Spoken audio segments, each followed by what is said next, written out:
ایان علی صاحب نے American school کے لیے ایک پرمیشن لی، ایک پارٹی کے لیے، ایک گیٹ ٹوگیدر کے لیے میاں والی ہاؤس میں DHA میں 13 اکتوبر فرائیڈے کو 11 بجے پارٹی سٹارٹ ہونی تھی. پارٹی سٹارٹ ہوئی، ادھر ریڈ ہوئی اور ادھر بچے بچیاں جو تھے ایک تو نیم برہنہ حالت میں تھے، اس کے علاوہ جو ہے ادھر ڈرگس تھے، الکوہل تھی، ادھر ہر طرح کی وہ چیز تھی جس کو ہم سوسائٹی میں السٹ سمجھتے ہیں، ہم سوسائٹی میں غلط سمجھتے ہیں، ہم سوسائٹی میں مکروہ سمجھتے ہیں. افسوس کی بات یہ ہے کہ یہ پرمیشن اسکول کے اس پہ نام پہ لی گئی تھی. یہ نجی پارٹیز ہمیشہ ہوتی رہتی ہیں اور ہمیشہ کراچی میں بھی اور ہر شہر، بڑے شہر میں خاص طور پہ ہوتی رہتی ہیں، وہاں ہاؤسز میں ہوتی رہتی ہیں اور ہم سب اس سے واقف ہیں. لیکن جو لوگ جاتے ہیں یہ صرف انہیں تک محدود رہتی ہیں. لیکن ایک اسکول کے نام پہ ایک پارٹی اس طرح ارینج کرنا اور بچے بچیوں کو ادھر موجود ہونا گیٹ ٹوگیدر کے نام پہ، اور اس طریقے سے اوپنلی ڈرگس کا استعمال کرنا، الکوہل کا استعمال کرنا اور نیم برہنہ حالت میں موجود ہونا، ڈریس کوڈ کی پابندی نہ کرنا، یہ ایک بہت ہی خطرناک صورتحال ہے جو کہ شو کر رہی ہے ہمارے ماڈرن اسکول کلچر کو. ہمارا ماڈرن اسکول کلچر جو ہے ہمارے بچوں کو انگلش بولنا تو سکھا دیتا ہے، ہمارے بچوں کو بہت سارے آسپیکٹس پہ ڈیبیٹ کرنا سکھا دیتا ہے، کانفیڈنس سے نہیں اوور کانفیڈنس بنا دیتا ہے،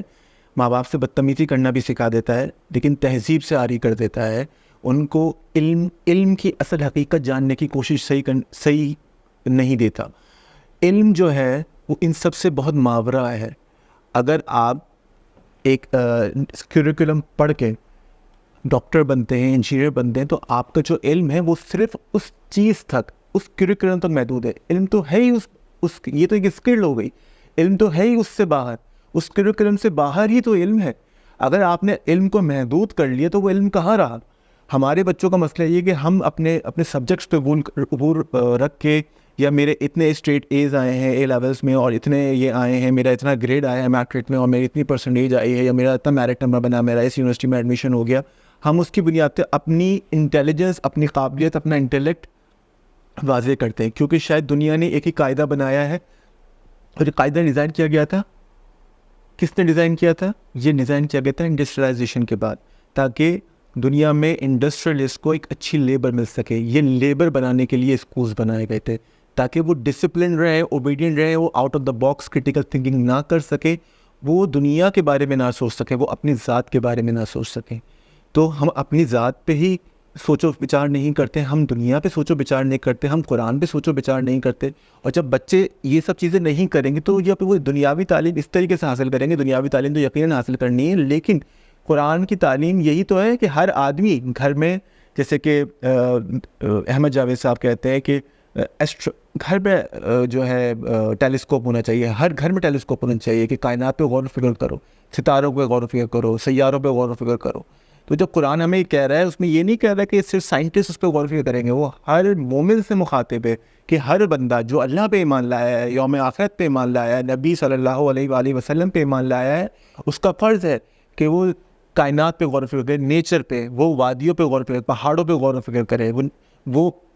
ستاروں سیاروں پہ غور و فکر کرے، وہ ندی نالوں پہ غور و فکر کرے، وہ سمندروں پہ غور و فکر کرے، کائنات کی بنی ہوئی ہر شے پہ، جانوروں پہ غور و فکر کرے، یہ چوپائے کیسے چل رہے ہیں، یہ بھی جو ہنی بی ہے یہ شہد کیسے بنا رہی ہے، ان سب پہ غور و فکر کرے. جب یہ غور و فکر کرے گا جبھی وہ انسان بننے کے لائق ہوگا، جبھی وہ اشرف المخلوقات ہوگا. لیکن ہمارے بچے تو اس عیاشی سے، اس جو ہے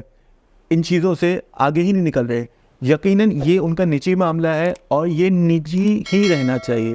یہ اگر وہ اپنے گھر میں کر رہے ہوتے، میرا کوئی استحقاق نہیں ہے یہاں پر اس ویڈیو میں ان کے بارے میں کچھ ڈیبیٹ کرنے کا، کچھ بات کرنے کا، لیکن اگر اسکول کا نام یوز ہوگا، اگر پبلک ڈومین میں یہ بات ہوگی، تو پھر میرا بھی فرض ہے کہ اس پہ میں گفتگو کروں اور نصیحت کروں باقی نوجوانوں کو کہ ہمیں اس طرح کی ایکٹیویٹیز سے دور رہنا چاہیے. اگر ہمارے اسکول میں کوئی ایسا گیٹ ٹوگیدر، کوئی ایسی پارٹی ارینج بھی ہو رہی ہے تو ہمیں اس میں پارٹیسپیٹ نہیں کرنا چاہیے. ہمیں اس میں، ہم اگر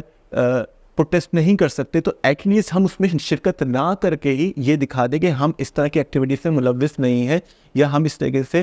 ڈرگس کو کوئی آدمی بھی جسٹیفائی نہیں کر سکتا، ڈرگس کو کوئی آدمی، الکوہل کو کوئی آدمی بھی جسٹیفائی نہیں کر سکتا. ہر طریقے سے ڈرگس منع ہے، سائیکیٹرسٹ کی ڈومین میں، میڈیکل ڈومین میں، ہر ڈومین میں، اسپریچول ڈومین میں، ہر ڈومین میں منع ہے. تو ایک چیز جب ہر چیز میں منع ہے، اس کو کون جسٹیفائی کر سکتا ہے؟ سو امید ہے کہ حکومت پاکستان ایک ایسی سخت پالیسی بنائے گی کہ ہمارے بچوں کی تو ایٹ لیسٹ صحیح روش پہ تربیت ہو سکے, کیونکہ ہمارے ماں باپ تو اب مجھے نہیں لگتا کہ وہ اس قابل رہے ہیں کہ وہ بچوں کی صحیح راہ پہ تربیت ان کی کر سکیں.